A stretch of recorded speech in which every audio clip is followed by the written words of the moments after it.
چې څراغ له جهالت له دنیا لاړو د بوتانو عبادت له دنیا لاړو. بسم الله الرحمن الرحيم.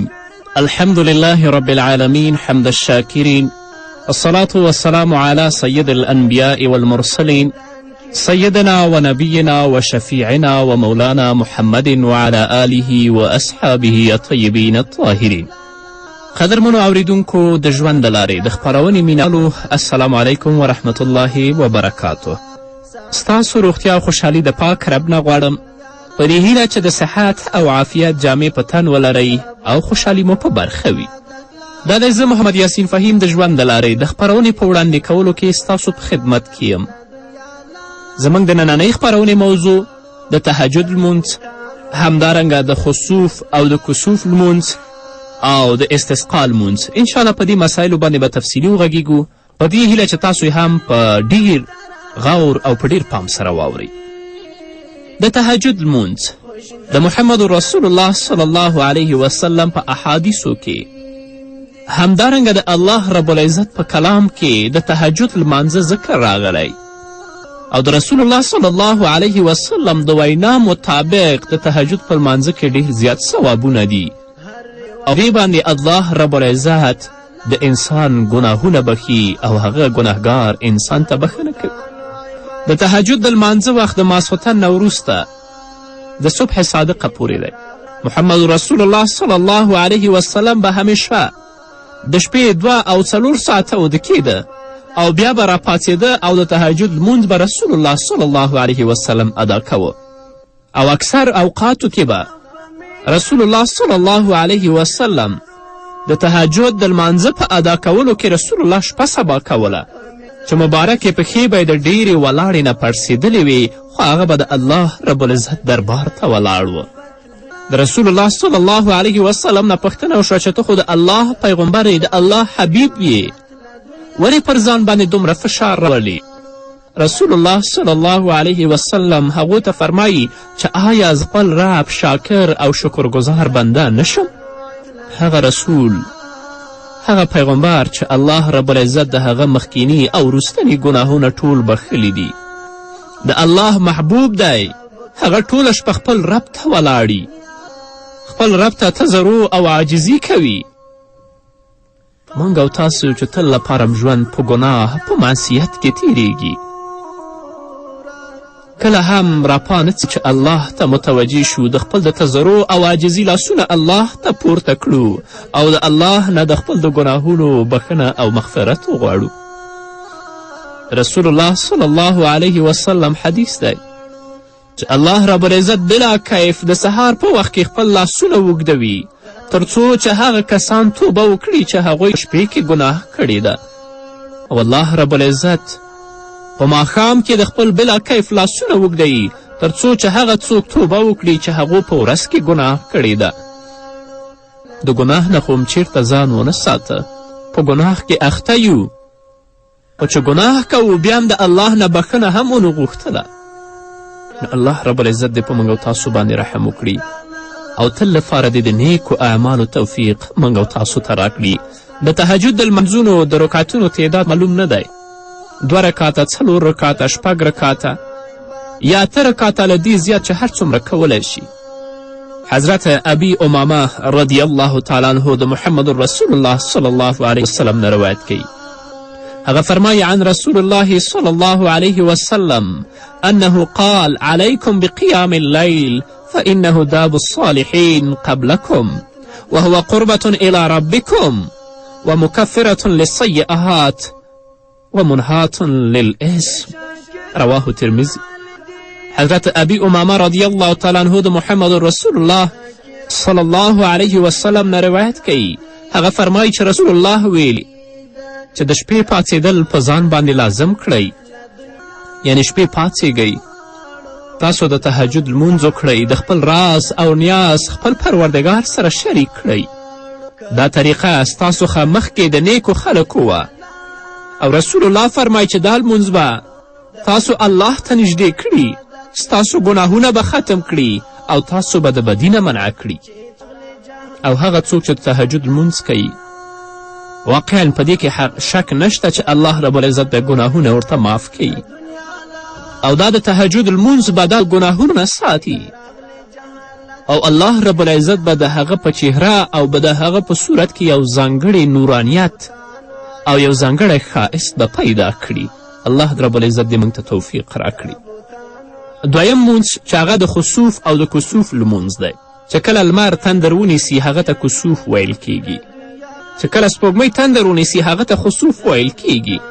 او د لغاتو په کتابونو کې کسوف او خسوف دواړه تغییر او نقصان ته ویل کیږي او په اصطلاح کې د لمر او د سپوږمۍ د رڼا هغه کموالی ته ویل کیږي چې د هغو په رڼا کې له عادي حالت سره ښکاره او څرګند توپیر او تغییر راشي. نو هر کله به چې لمر تور شي محمد رسول الله صلی الله علیه وسلم به اصحاب له ځان سره راجمع کړل او رسول الله صلی الله علیه وسلم به په جمع سره لمونځ ادا که. خپل لاسونه به الله رب العزت ته پورته کړل او د لمر د تورېدو چې لمر تور شوی د هغه د سپینېدو دعاګانې به الله ته کولې. نو د کسوف لمونځ 2 رکعته دی چې په جمع سره ادا کیږي او خفیه به کیږي. دې لپاره نه اذان شته او نه اقامت شته. حضرت عایشه رضی الله تعالی عنها د محمد رسول الله صلی الله علیه وسلم نه روایت کوي. هغه فرمای انها قالت خسفت الشمس في عهد رسول الله صلى الله عليه وسلم فصلى رسول الله صلى الله عليه وسلم بالناس فقام فأطال القيام ثم ركع فأطال الركوع ثم قام فأطال القيام وهو دون القيام الأول ثم ركع فأطال الركوع وهو دون ركوع الأول ثم سجد فأطال السجود ثم فعل في الركعة الثانية مثل ما فعل في الأولى ثم انصرف وقد انجلت الشمس فخطب الناس فحمد الله وأثنى عليه ثم قال إن الشمس والقمر آيتان من آيات الله لا يخسفان لموت أحد ولا لحياته فإذا رأيتم ذلك فادعوا الله وكبروا وصلوا وتصدقوا. او په آخر د حدیث کې رسول الله صلی الله علیه وسلم فرمایی والله لو تعلمون ما أعلم لضحكتم قليلا ولبكيتم كثيرا. رواه البخاري. ام المؤمنین بیبی عایشه رضی الله عنها فرمایی چې د رسول الله صلی الله علیه وسلم په زمانه کې یوه ورځ لمر تور شو نو رسول الله صلی الله علیه وسلم په اصحابو کرامو لمونځ شروع که. نو رسول الله ودرېده ښه ډیر وخت ولاړ و بیا رکو ته لاړه. په دې باندې زموږ علما ډیر ښه پوهیږي او د حدیثو تطبیق هغو ته هم معلوم دی چې کسوف لمانځه کې رسول الله 2 رکو کړې وې که 1 رکو. په دې باندې علما ډیر ښه پوهیږي، زه په دې کې ورته بحث نه کوم. نو رسول الله صلی الله علیه وسلم ډیر لوی لوی رکعتونه وکړل. نو د رسول الله صلی الله علیه وسلم په دې لوی لوی رکعتونو سره او هغه قرائت چې رسول الله صلی الله علیه وسلم په دې کې لوسته لمر سپین شو بیرته روښانه شو او بیا خلکو ته رسول الله صلی الله علیه وسلم مخ راواړوه او رسول الله خطبه شروع کړه او وی فرمایل تاسو د الله رب العزت ثنا او پاکیزگی بیان کړئ. بیا یې وفرمایل چې لمر او سپوږمۍ د الله رب العزت د قدرت له ډیرو نښانو نه 2 نښې دي. دوی دواړه د هیچا د مرګ او ژوند سره نه پوهیږي او د هیچا د مرګ او د ژوند سره دوی تغییر نه مومي. نو کوم وخت مو چې لمر او سپوږمۍ په داسې حالت کې ولیدل چې یعنې لمر هم تور شوی او سپوږمۍ هم تور شوي نو الله رب العزت ته تاسو سوال وکړئ، الله لوی وبولئ، تاسو لمونځ وکړئ، خیراتونه وکړئ.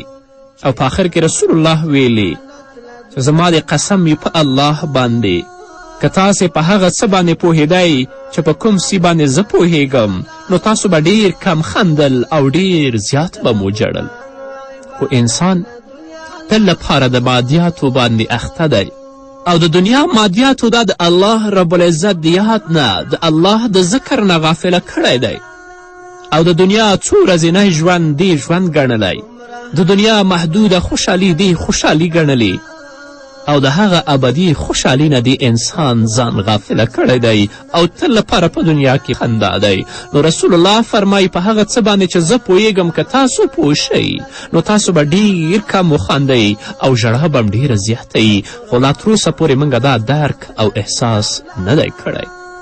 همدارنګه حضرت مغیره بن شعبه رضی الله تعالی عنه فرمای انکسفت الشمس یوم مات ابراهیم فقال الناس انكفست لموت إبراهيم فقال رسول الله صلى الله عليه وسلم إن الشمس والقمر آيتان من آيات الله لا ينكسفان لموت أحد ولا لحياته فإذا رأيتموهما فادعوا الله وصلوا حتى ينجلي. رواه البخاري. حضرت مغیره بن شعبه رضی الله تعالی عنه فرمایي چې د رسول الله صلی الله علیه وسلم د زوی د مړینې په ورځ په کومه ورځ باندې چې د رسول الله صلی الله علیه وسلم زوی مړ شو چې هغه ابراهیم و، په مغه ورځ باندې لمر تندر نیولی و، لمر تور شوی و. نو خلک وویل چې لمر د نبي علیه الصلاة وسلام د زوی د مړینې د غمرازي په خاطر تور شوی. کله چې پیغمبر علیه الصلاة وسلام دا خبره واورېدله نو رسول الله وویل چې لمر او سپوږمۍ د قدرت له ډېرو نښانو نه دوه نښې دي. د چا د مرګ او ژوند سره نه تورېږي. که کله مو تاسو لمر او سپوږمۍ دواړه د توروالي په حالت کې ولیدلي چې د خپل هغه اصلي حالت نه دوی تغییر موندلی دی، نو ته هغه دعا تر هغه پورې تاسو دعا او لمونځ وکړئ تر څو چې لمر او سپوږمۍ دواړه روښانې شي.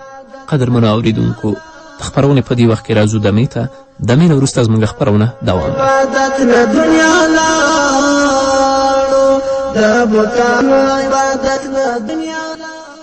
قدرمنو اوریدونکو، بیا هم زموږ سلامونه او نیکې هیلې ومنئ.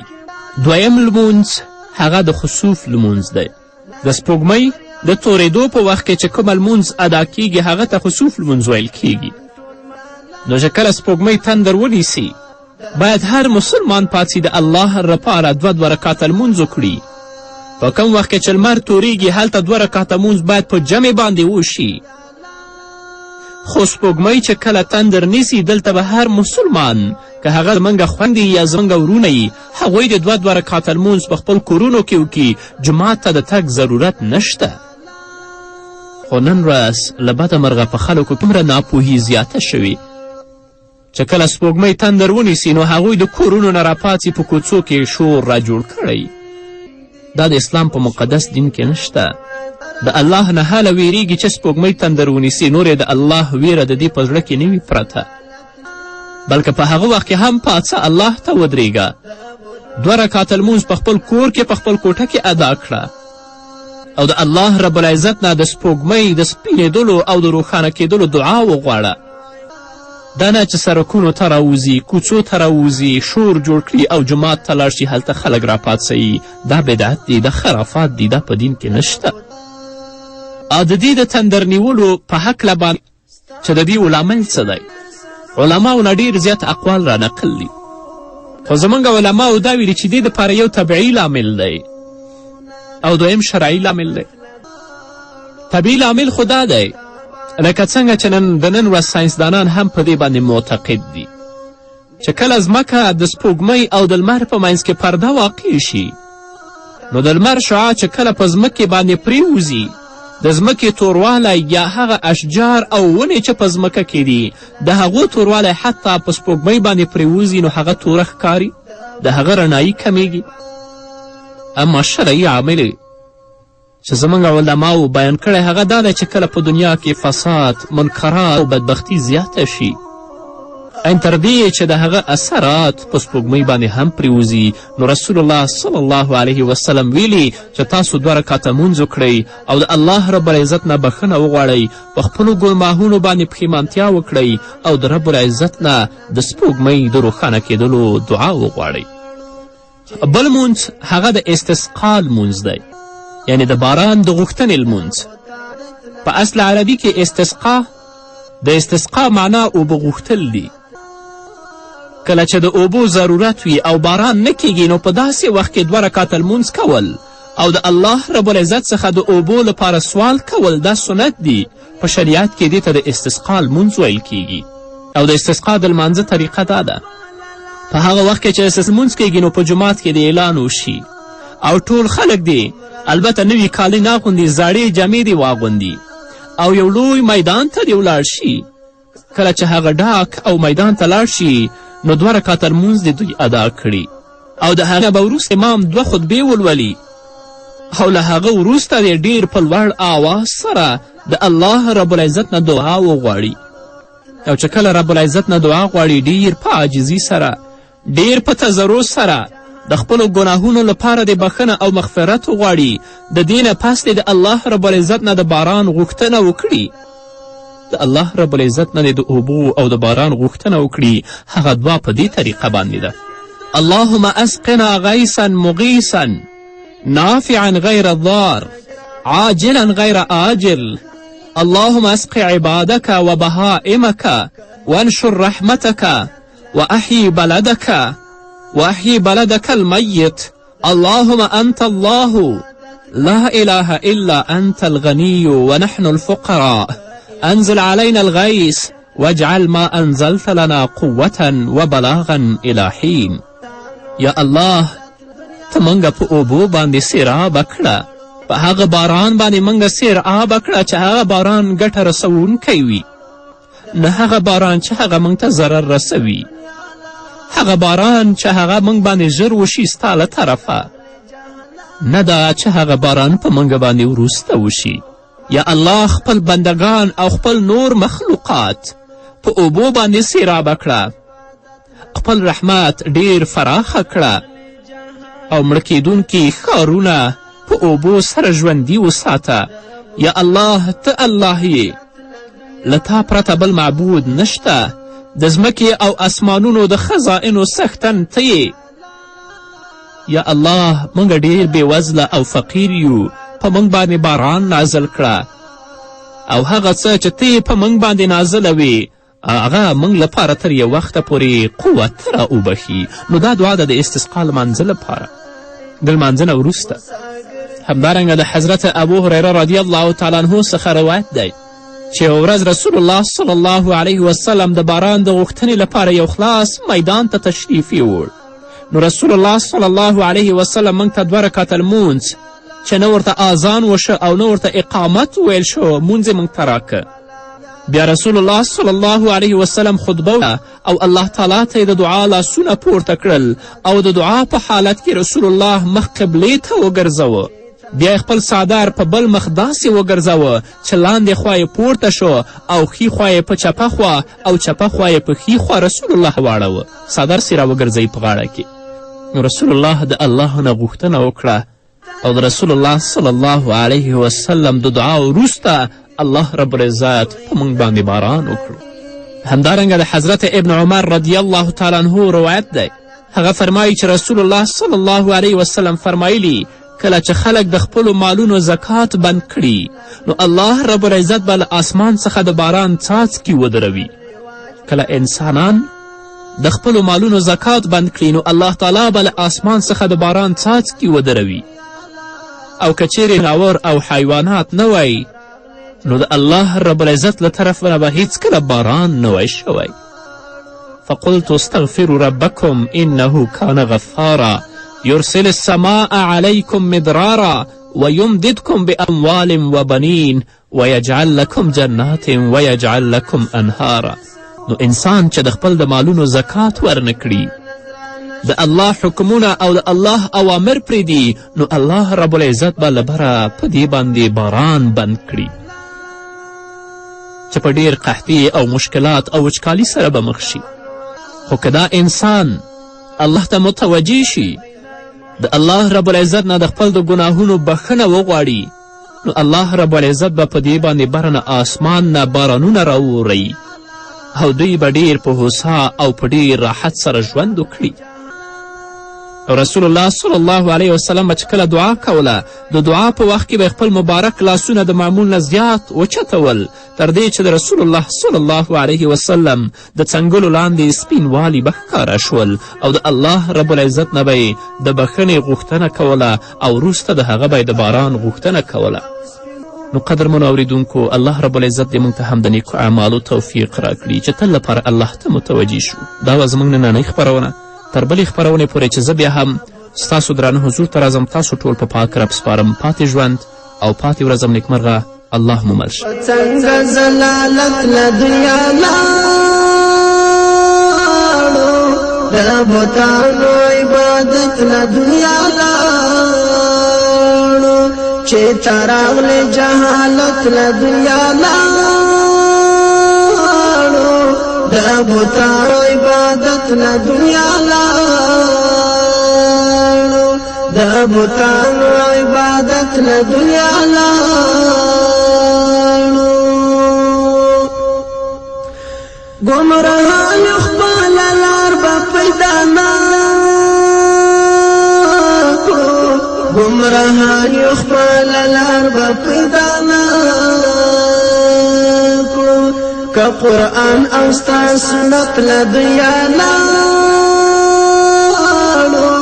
د بوتانو عبادت له دنیا لاړو که قرآن او ستا سنت له دنیا لاړو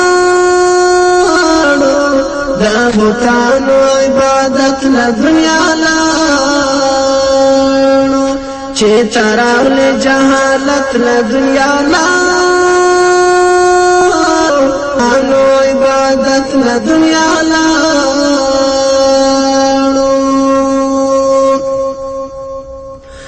د شاکر عبدالعلی هم تخادی د شاکر عبدالعلی هم تخادی که ایمان سره اوچت له دنیا لاړو د بوتانو عبادت لاړو که ایمان سره اوچت له دنیا لاړو د بوتانو عبادت له دنیا لاړو چې تراغله جهالت له دنیا لاړو د بوتانو عبادت له دنیا لاړو چې تراغله جهالت له دنیا لاړو د بوتانو عبادت له دنیا لاړو چې تراغله جهالت له دنیا لاړو د بوتانو عبادت له دنیا لاړو